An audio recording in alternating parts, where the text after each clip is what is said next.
EU proposes sanctions on Israel amid Gaza crisis. The European Commission has proposed suspending parts of its trade agreement with Israel in response to the humanitarian situation in Gaza. This may include tariffs and freezing benefits related to public contracts and intellectual property. Israel has strongly rejected the proposals as morally and politically distorted. 2. Poland protests Russian drone incursions.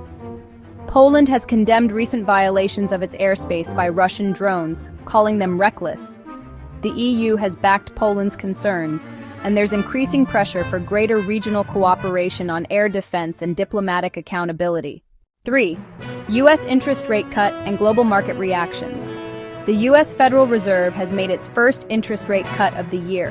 While this caused a short-term market jitters, investors seem cautiously optimistic, especially in tech. Other central banks around the world are also adjusting policies. Canada and Norway, for example, have announced rate cuts. 4. Return of La Niña conditions expected. The World Meteorological Organization, WMO, forecasts that La Niña may develop between September and November 2025. This could lead to heightened risk of floods and droughts in many regions. Despite this, global temperatures are still projected to remain above average. 5.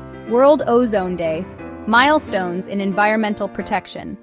On September 16th, global attention returned to the ozone layer. 2025 marks 40 years since the Vienna Convention was adopted, and many nations are reflecting on achievements in phasing out ozone-depleting substances under agreements like the Montreal Protocol. 6. Global Citizen Festival 2025, set to tackle big issues. Scheduled for September 27th in New York's Central Park, this year's Global Citizen Festival will feature headliners like The Weeknd and Shakira.